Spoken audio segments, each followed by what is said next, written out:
For who? Welcome, everybody, to episode 157 of The Effing Title. I am Big Husky, and we got both of the boys with us today. Guys, how we doing? Kind of. Both the boys. Doing Yeah, good today. get it. I get it. I'm good. I'm doing good. I'm ready for some playoff football. Unfortunately, with injury news and whatnot, I am confident there's going to be probably a blowout or two. Yeah, So it's unfortunate. kind of unfortunate with the way things are turning out, it looks like. But still, nonetheless, playoff football is here, and with that, the leaderboard is getting tighter. Veg is at 167. I'm at 151. Rob's at 132. So I'm pretty sure within the next week or so, if Fej wins, I'm pretty sure just any of the weeks, then he's clinched it for season 2. Season 3. 3? 3. Jeff, there's a lot more than 113 picks if I'm doing this math correctly. You're probably right. After I thought about it, I'm like, yeah, you're probably right. Looks like 270 something-ish? Yeah, something like that. 271. Yeah, that checks out. Yep. So it makes sense that I beat you by 113 in the first season. Oh my god. I got my goodness. every pick right in season 1. So here we go. And I got them all wrong. If you didn't watch the podcast, you can't prove me wrong. Starting it off, Seahawks at Niners.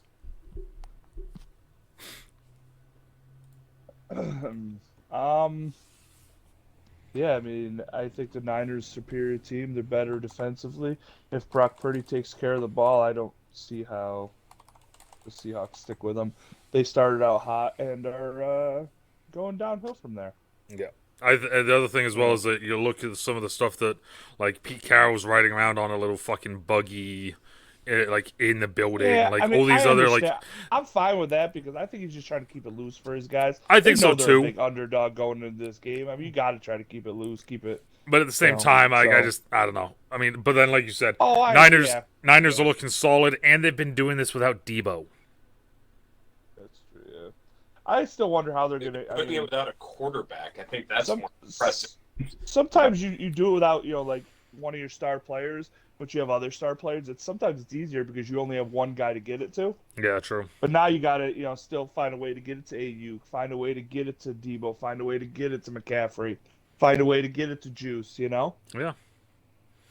Juice. Like how I threw it in there. And I didn't even mention freaking George Kittle. So, I mean, that's the problem. You just got to split it out. Split those carries, those touches. There you go. That's what I'm looking for. Touches out all around all these people. So it's, I don't know. Rob? Yeah. No. I mean, these teams played 4 weeks ago, right? Yeah. And San Fran dominated until the fourth quarter. I think that was the Thursday night game, right? Wasn't that the one where Debo got hurt though too? It was. It was the game Debo got hurt. Okay. And it was also the game where McCaffrey's first real big game coming back. Yeah. I mean, it's hard to pick Seattle in this game just because, I mean, say what you want about Purdy. If there's one thing he does well, he hands the ball off to McCaffrey and he throws it to George Kittle. Yeah. So if those are the two weapons that are touching the ball 30 to 40 times a game, then it's hard to see them losing. The one thing that I've seen is something that the Seahawks have been working on in practice that they didn't do in the regular season games, is that rookie corner is apparently going to cover whenever Kittle is Woolen? out. Yeah, what is it, Woolen, whatever his name is? Woolen. Apparently, whenever Kittle's flexed out, they've been practicing he's going to be the one covering them. So that he doesn't fucking torch him like he's been in the last 2 meetings. But I think, again, I mean, it's hard to see. Seattle's not going to win if they throw it 45 times like they did the last time they played. They're going to have to find a way to be able to run the ball with Kenneth Walker. Was Kenneth Walker in that game? He was 12 carries for 47 yards. All right. But they threw it 44 times, and that's just not going to get it done. I mean, looking at it here, San Fran had 170 rushing yards, 217 passing. Like, it's tough to pick them. If we were doing this with the spread, I'd probably take Seattle because I do think it's hard to beat a team 3 times. Really hard to beat a team 3 times in a row, but I'll take San. But they'll find a way. I will say this: Life finds a way. the NFC better take note right here. If Seattle beats San Francisco, the NFC's in a lot of trouble because I think we'll get to that later. Don't let Seattle win. If Seattle wins, the NFC's in a lot of trouble, and it has nothing to do with Seattle. Chargers at Jaguars. Let me list the reasons why it's not the Chargers. Mike Williams is out. What's their head coach's name? Doesn't matter. He's a fucking joke. He should be fired. Done. They will find a way to blow this game in Jacksonville. You know what I was most impressed about this year with Jacksonville? Their fans were wild in that last game against the Titans. That might have been the loudest I've ever heard that stadium. And they played in the playoffs for multiple years. I'm going Jacksonville as well. I just think they have all the momentum in the fucking world. They're the Lions of the AFC. In a row. The thing that's crazy is that they were able to win that last game without their offense producing. Doing anything. Like that's the crazy thing is when you see your defense starting to step up, and that's good. It's good to see from a young team like that. But I'm gonna go with a more talented team, and I think that is the Chargers.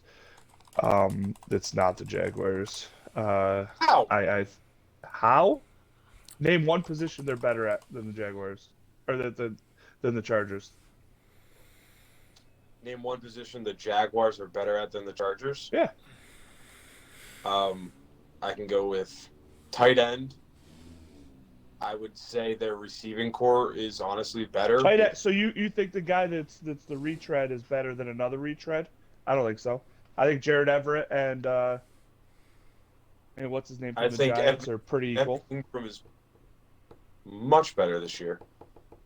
He's much better because he has a better quarterback with a better offensive scheme than they had with. You're saying that the Jaguars have a better quarterback? Oh my god. Yeah. Yes. Trevor Lawrence is a better quarterback than Daniel Jones. Getting off topic here. I thought you were saying that. I was like, no. Yes, he has a better quarterback than he had in. He has a better offensive coordinator than he had with the Giants. He has a better team around him than he had with the Giants. So what does that point have to do with the Chargers tight end? I said Evan Ingram and Gerald Everett are about even. I'll give you a split on that one. You just said that you said Evan Ingram's having a better year this year, and I said, yeah, of course he is, because he has better people around him. So you agree that he's having a better year than Gerald Everett? No, he's having a better year than he did last year. That's not what I was saying. I wasn't saying than last year. I was saying he's having a better year than Gerald Everett. No, that's not true. All right. Well, tomato. So you're literally just naming a tight end on why a team's better than them? Well, you said name one position, so I named one. Okay. I honestly think, besides the D line, I think they're better at linebacker. I think they're better at. Because you can tell me Khalil Mack's a linebacker all you want. He's not a linebacker. Same thing with Joey Bosa. They're not fucking linebackers. Yeah, linebackers, Rob. Madden says they're linebackers. I think the Jaguars are better at linebacker. Both teams' defensive backfields aren't great. Derwin James is really good, but other than him, I don't think anyone else is that good. So, all right. There you go. Then we go to Sunday. Sunday's got a bunch of interesting ones. Did you take the Chargers? Is that what you said? Yes. I know you were making the point, but you like to make points for teams and then switch tracks to the last. No, I'm 100% going Chargers. Dolphins at Bills. So intriguing. The Bills. Yeah, if this game's not a blowout, then if you will. I think the best way for the Dolphins to not have a blowout is for McDaniels to use any way possible to get the ball into Tyreek's hand. Hopefully he's not listening to this, but I'm talking about punt returns, kick returns, jet sweeps, any way possible to get Use the him ball like into your... Deebo Samuel. What? Use him like Deebo Samuel, and they have a chance. I would use him more than you use Deebo Samuel because you don't have a quarterback around him that he can even make. Is Moser playing? Is he cleared? Last I knew, he was not cleared yet. I mean, and even if he does, I mean, he's got a broken finger. I mean, trying to hold on the ball with a broken finger isn't exactly ideal anyway. Moser didn't practice yesterday. Yeah. So, Waddle also was limited at practice yesterday. yeah, I mean, they're missing their starting right tackle and left tackle and Armstead too. So that's and their backup tackle as well. It's literally they limped into the playoffs. Yeah, I mean they're one of those teams, like everyone loves to make the comparison so far about this team was limping into the playoffs and Brian Flores got fired when they were playing well. Well, here's what those 2 seasons were. Brian Flores' team was injured at the beginning of the year and got healthy at the end, and they tried making the playoffs. And and McDaniels and them were healthy at the beginning of the year, had an awesome run, got to 8-3, and then everyone got fucking hurt. So, this is nothing about me being a Bills fan, but it's the opposite with the Bills. The Bills are that good of a team where they can hold their own, even losing key positions. Yes, they did lose games. They shouldn't have lost the Miami game at the beginning of the year. Shouldn't have lost to the Jets. I mean, the Vikings, they shouldn't have lost. Had a backup center. That's why the exchange, So these games are games they should have won. If they had those guys in there, I think they would have. But, I mean, that goes back to, you could say the Bills should have gone undefeated. Those 3 games, that's it. But that's the difference between being a good team and a great team, is that you can overcome those injuries. Yes, they're still there. They pop up. It's the NFL. It's going to happen. Now, but, you guys overcame it, your team's now better. Mm-hmm. Because all those guys have playing experience, successful. Yeah, better depth, better. I mean, it's better all around. That's the. Yeah. But again, like you said, that's the difference. Great teams. Because I mean, again, being in New England, you deal with the Patriots. Like when they made their run for those 15 years, that's what happened all the time. People get hurt. Cool. Next dude goes in, plays, and because their team is so great, not just that position, their team, they overcome it, and now they have better depth, and now they're even more dangerous because now you've got dudes coming off the bench that can freaking play at any moment. And again, craziest stat I think I've heard all year is the Bills have not lost a game when Micah Hyde has played. Jordan Poyer. Is it Poyer? Is that who it was? Yeah. Sorry. It's one of the. It's only this year though, but yes. Yeah, that's insane though. Yeah, that's wild. When he's played this year, we have not lost. I mean, especially because lost what? It's been 3 losses, right? 3, yep. Yeah. So you lose 3 games, and they weren't like it wasn't like they were back to back when he was. Well, was it 3 out of 5? Is that what it was? What we lost? Yeah. I don't remember. It's week 3, and then the Jets and Vikings were back to back. Yeah, back to back, and then there was 5 games in between the first loss and that. So yeah, okay. But again, I mean, they're a team. There's 3 losses this year: lost by 2, lost by 3, lost by 3. Like, I think they're a team that's destined for a Super Bowl run. As insensitive as it could come across, being in New England, I've seen this story before. I mean, you look at 9/11 and the Patriots made this magical fucking run. You look at the Boston Marathon and then the Bruins made a run. The Red Sox made a run. Like, when things happen to a community and your sports team rallies that entire community around it, destiny fucking takes over, and it's fucking wild, dude. I mean, they even did it with the Saints the year they lost their Super Bowl. The Saints with the hurricane, yep. The Saints was it Katrina? Was that what it was? Yeah, I believe so. Yeah. Yeah, I mean, it happens all over the place. I mean, it's just something crazy happened. I mean, look at the Vegas Golden Knights when they had the shooting at the concert in Vegas. Freaking an expansion team, freaking in year 2 makes a run at the Stanley Cup. Yeah, this shit never happens. And then if the community and the players all get around it, I mean, if I'm being honest, there's no reason that the Bills should have beaten the fucking Patriots coming off of something like that. The wear and tear mentally and emotionally that should have had, and then they've returned the opening kickoff for a fucking touchdown. All right, dude, this is destiny. Like, they're at least making the Super Bowl. I don't know if they'll win it, but they're making it. Next game we got Giants at Vikings, and I'm gonna go ahead and lock this bitch up. This is the best game. And I'm going Giants.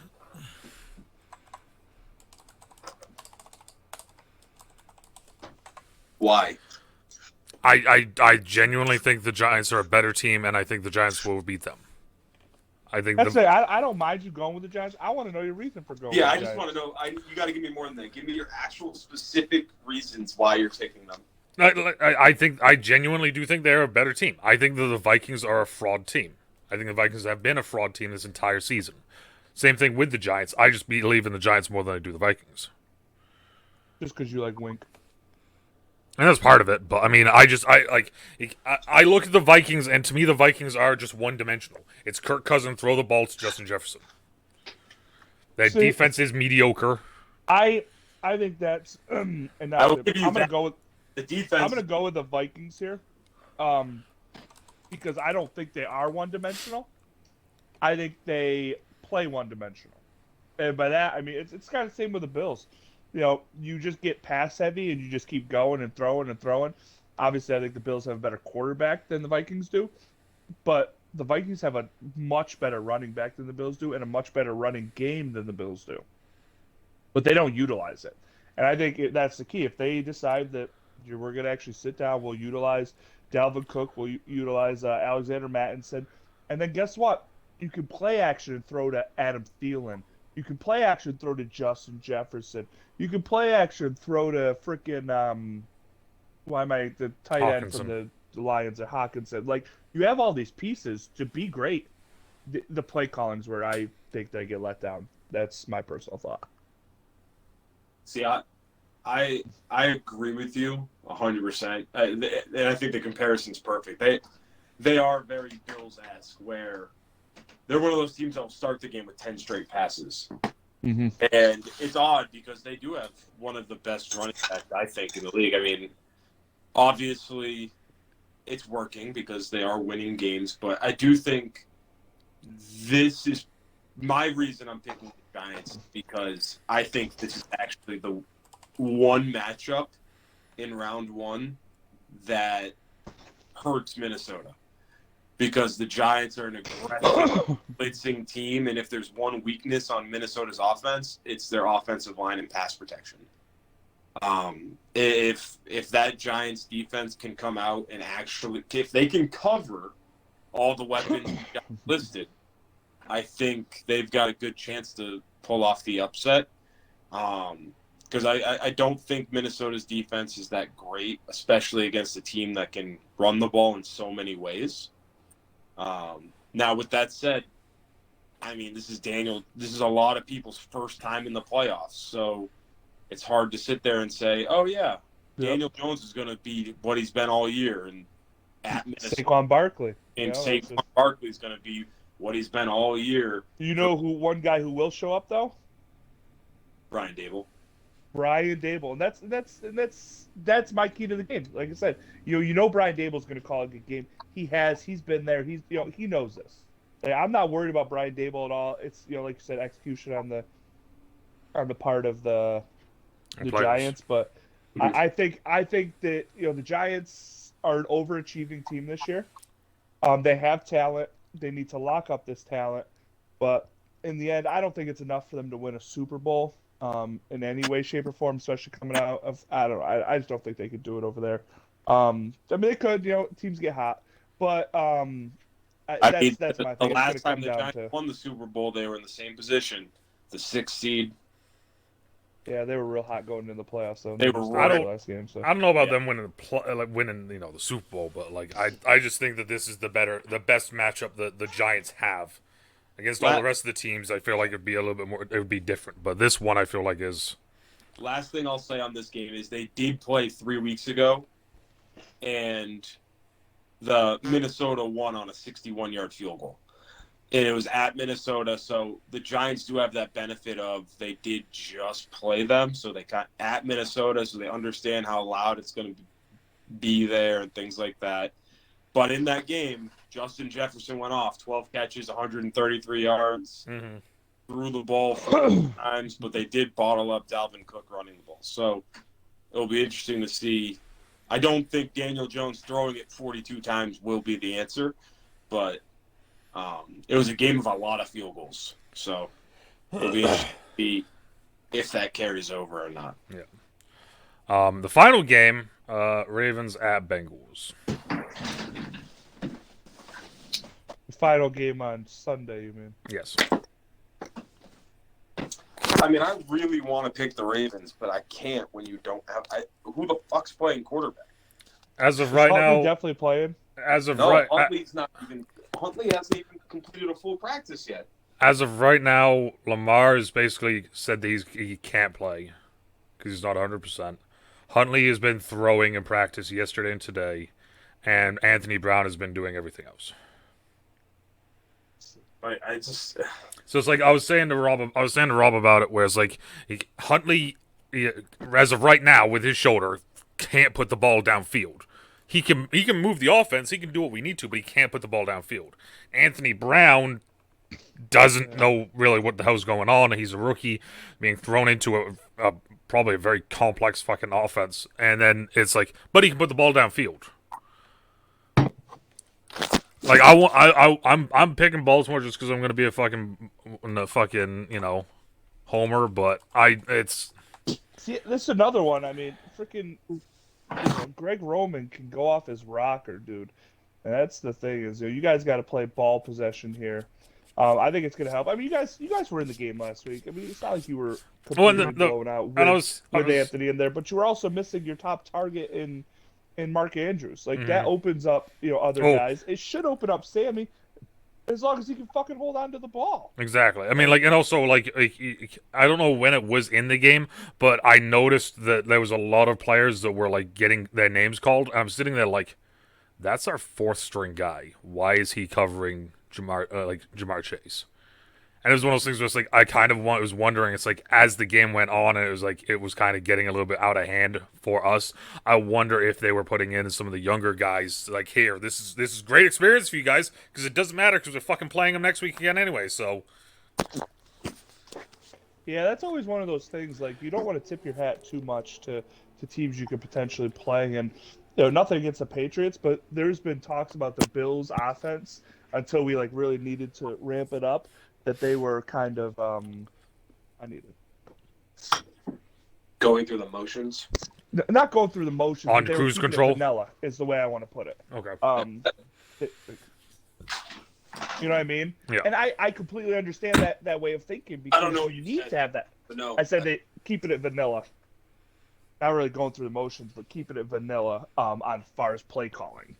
Because you don't want to tip your hat on anything you want to do when the Patriots go to this formation or, any checks that you make. I mean, it's just, it's kind of a chess match. You don't want to tip your hat or tip your. See, if they did that, I think that's stupid personally, because have you been doing that for 17 weeks? Because every NFL team gets all 17 weeks of your film, so that's pointless. I agree, but it goes back to what we were talking about. Beating a team 3 times is tough. Really are you talking about like if the Patriots made the playoffs? Correct. That's what I'm saying. That's what I'm saying. Yeah, if the Patriots, that makes sense. I got you. Yeah. It's not all year. I thought you were saying trying to hide it from like the Dolphins who they're about to play. No. I'm saying they were hiding it from the Patriots because they're like, there's a chance we could play these guys next week. We don't want to give them any more, hints on how we would attack this type thing. But it's like I said, I'm not necessarily agreeing that that's what happened or that. Fair, yeah. I'm just kind of comparing it. That's some people's, reasoning behind things, and I'm like, whatever. It's fucking football players. They're professionals. Yeah. Lovie Smith fucking went for 2, so his team didn't get the number 1 overall pick. So. And he got fired on his way back to the locker room. I heard he didn't even make it to the locker room. They had his stuff waiting in a box in the hallway. fucking hilarious. Yeah, It's so bad, man. if- It really is. And that whole thing is just I like Lovey too. I really do. I like him. Oh yeah, He did good at Illinois. he did. Yeah, and he had a good tenure at Chicago for the most part. And I think the game kind of caught up with him as far as just the cap and the actual game over there. It just I don't know. Was he the head coach when they went to the Super Bowl? Who was the head coach when they had Rex? He was the DC, wasn't he? Was Lovey the DC? I believe so. Yes. Good question though. So I assume you guys are going Bengals. I am going Bengals. Yes, I am. Yeah, I'm gonna go Bengals. I just don't think I know. the only way the Ravens win this game is if they can keep the Bengals offense off the field. That's what I was gonna say. Is Right. like It's without gotta the. This has got to be the ugliest fucking game of all time. Yeah. And it's got to be in the teens. Well, that's the thing is I was about to say without being the homer, if Baltimore can play our usual thing, which is just we're gonna fucking run the ball at you, I don't give a fuck what you do, and then play lights out defense, there's a chance we win this. But Rob, he was the head coach against Tony Dungy in that Super Bowl. He was okay. He was, yep. I The one that they lost to Eddie for the first time, but yeah. This is off topic completely, but is that the first and only time that there have been two black head coaches going against? They said it is the first. I just read that it was the first time. I don't know. I can't think of another one since then. I mean Tomlin. Yeah, but Tomlin went against the Cardinals, and that was the white guy with the goatee. I was just listing black head coaches that have been there recently. That's the only one I got. Is Tomlin. There's not many. I mean, all right. And then the final game of the entire thing: Cowboys at Buccaneers. Cowboys have not won a road playoff game in 30 years.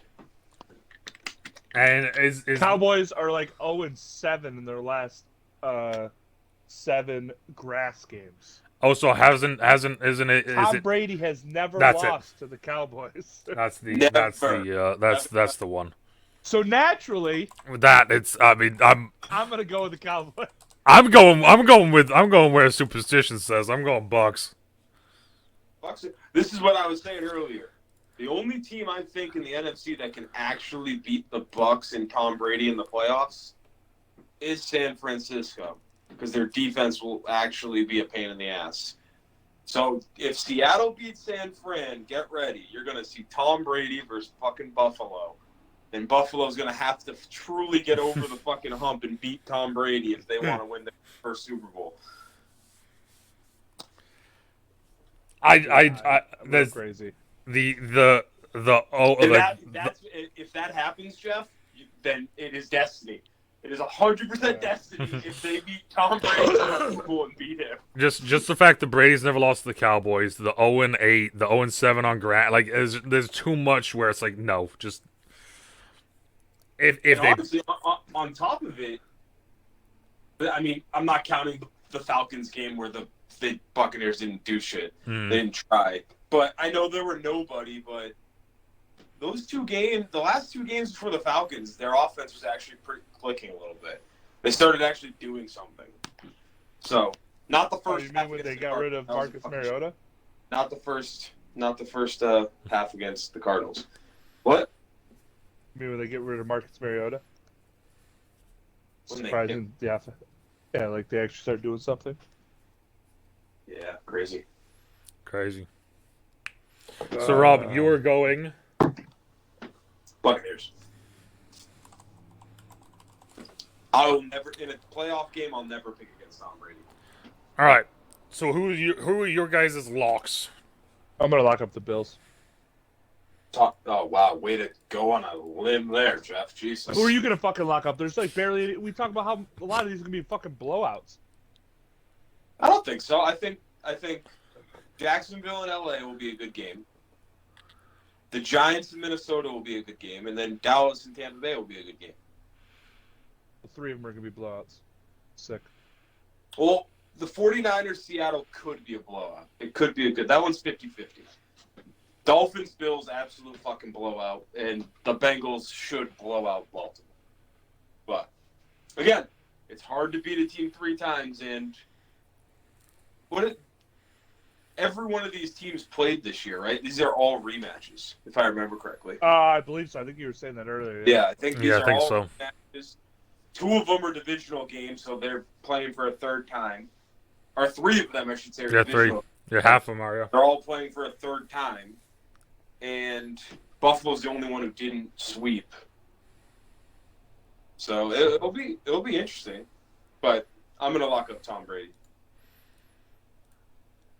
All right. So, random thing to add to this. Who will the Patriots hire as their OC? I don't know, man. Good question. I mean, we could do that. I was just gonna go obscure. Like, what's your completely out there take for this weekend? And if it happens and like you get it right, you get 10 fucking points. Ooh, I like this. What? Yeah. If you don't, we've never fucking done this in the past. So just because I'm blowing you guys out. No, I'm just. Jeff, you can have the win even if I get it right. Well, no, that's yeah. If Jeff, the points don't matter. I mean, he's technically right there too, but no. It's just adding to it. Just adding to the debauchery. Thing does that have to be like a statistic? Yeah, so like a statistic, or like for instance, I'll say mine right now. My complete bullshit fucking thing is that Huntley outplays Burrows. Yeah, that's out there. That's really out there. My thing was I'm gonna say Jacksonville scores a defensive touchdown. Wow, way to go out on a limb, Rob.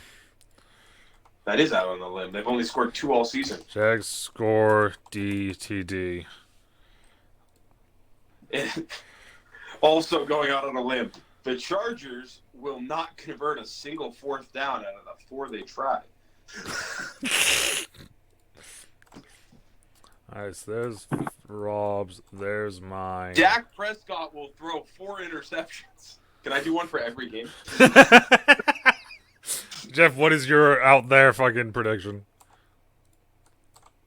Kenneth Walker will outrush Christian McCaffrey. Ooh, that's actually... that's outlandish. Yeah, no, that isn't. Will outgain Christian McCaffrey?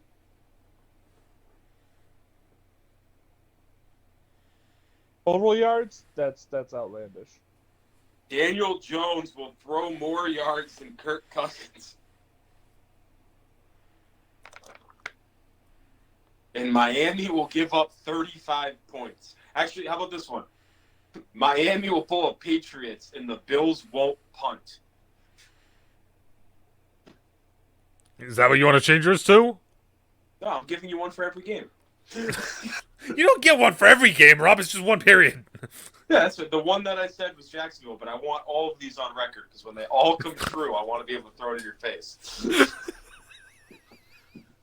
Yeah. Cincinnati will not score in the second half and still win. And still win. You're such a dick. That's what they did against the Patriots, dude. They didn't score in the second half, but they still won the game. I think there's going to be 4 people that go for double-digit touchdowns this week, as far as receiving or running. Obviously not quarterbacks. 4 individual. 2 touchdown, yeah. Performances. In the Buffalo game. No, like I think, like I was just looking, I'm like, Diggs could do it. If they use Tyreek Hill right, he could do it. McCaffrey could do it. Say Keenan Allen could do it. Multiple touchdowns, not double digit, multiple touchdowns. Yeah, multiple touchdowns. Sorry, multiple. Yeah, Nope, they're scoring double digit. Well, yeah, when you said double digits, I was like, God damn, what? 4 people are gonna score 10 plus? Woo! All right, there we go. There's the picks. There's the bullshit. There's the records. Our new Super Bowl picks or no? No. Our Super Bowl picks stand. The only one that's Super Bowl picks are still there. Why do we have to do new ones? Yeah. Jeff's Super Bowl period is alive, Rob, but our AFC Mine's is looking alive. Great, dude. I got a number 1 and a number 2 seed. Like, this is fucking great. I got Baltimore. That's it. Rob's got Bills. That's it. Well, it makes you guys feel better. The team I picked for the worst team in the league made the playoffs, didn't they? Seattle? No, that was Fedge picked Seattle. You picked Atlanta. Yeah, that's. Oh, Atlanta did suck. All right. I picked the Bears. Yeah, I mean, I was saying, Colin picked the That's Bears. true. This is kind of. You got it right. I did. Fucking Lovey Smith. What a prick. Let us know what you guys how you guys are doing at home. Let us know what you guys think. Who you think's going to win? What is your outlandish, ridiculous bullshit thing that you think's going to happen? And as always, depending on where you are, morning, afternoon, even night, stay out of trouble, stay safe, and we'll talk to you all later. Bye. Oh, you know what? Peace. Should have been like Cooper Rush will play for Dallas.